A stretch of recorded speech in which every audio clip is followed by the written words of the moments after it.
Jason Kunisch, thanks so much for joining us. Thank you for having me.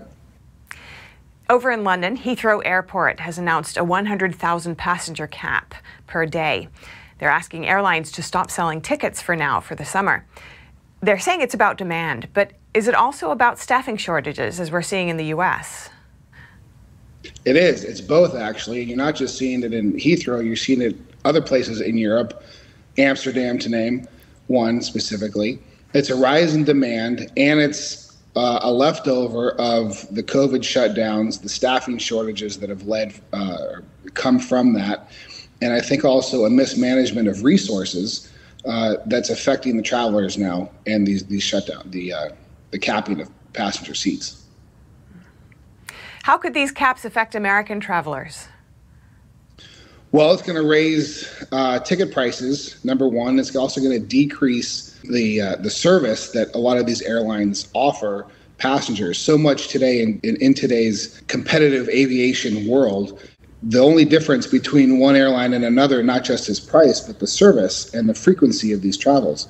And so what we're seeing now is because all airlines can only fly so many seats on a jet, and therefore it's every ticket is divided in the price by how many seats and how many passengers are on those seats. If the airline caps the amount of people that are allowed on the airplane, it's just going to rise everyone else's ticket prices, affecting everybody. And over in the U.S., airlines have cut about 15% of summer flights. Is it the same factors that have led to that? It is. It's staff shortages. Back over the pandemic, over 400,000 U.S.-based airline employees, pilots, flight attendants, tech people, everyone, top to bottom, were let go, either through early retirements, firings, furloughs, what have you. And it takes a very long time to get those people back. So we're seeing that now. Also, we're seeing a little bit of mismanagement. A lot of these airlines that are running these big operations are using software that's antiquated. It's from the 70s, 80s, and that's the backbone of their operation. So when there are heavy demand times, like over the 4th of July weekend, for example, things melt down, and it does affect everybody. The aviation industry reportedly has a shortage of 12,000 pilots.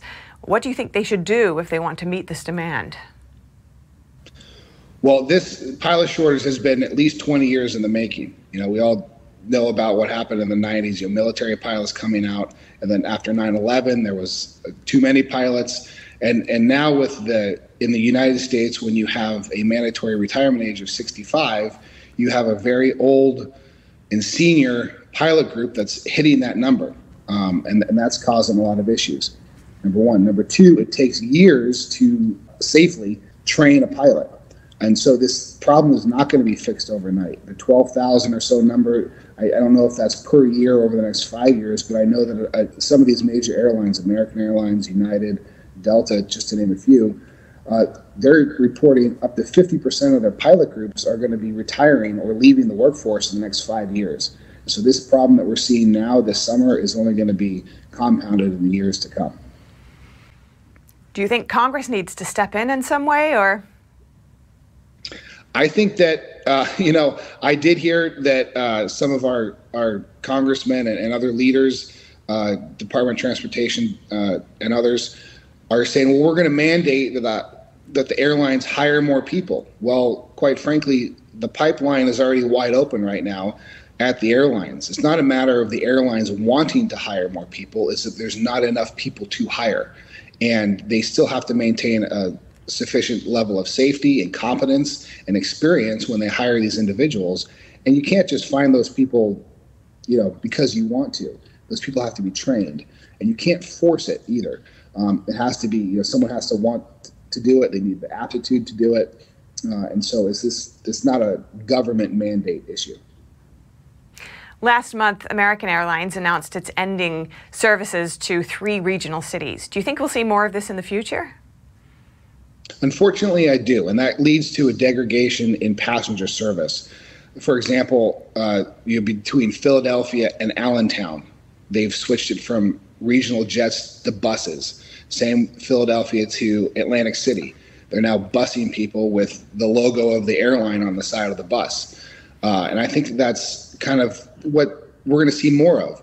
All of the major airlines are facing this. It's not just American, it's United and Delta as well.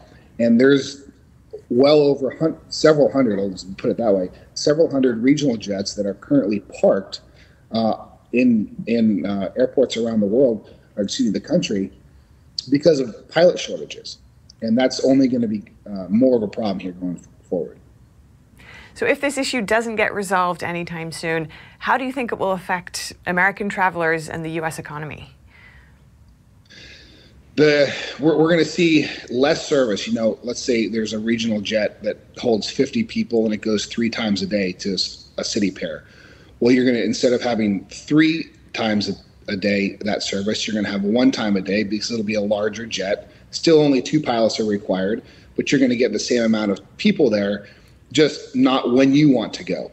And also you're going to see ticket prices continue to rise because you're going to have to continue to train and adapt the system to take into consideration these shortages. Jason Kunisch, U.S. airline captain, thank you so much for joining us. Thank you.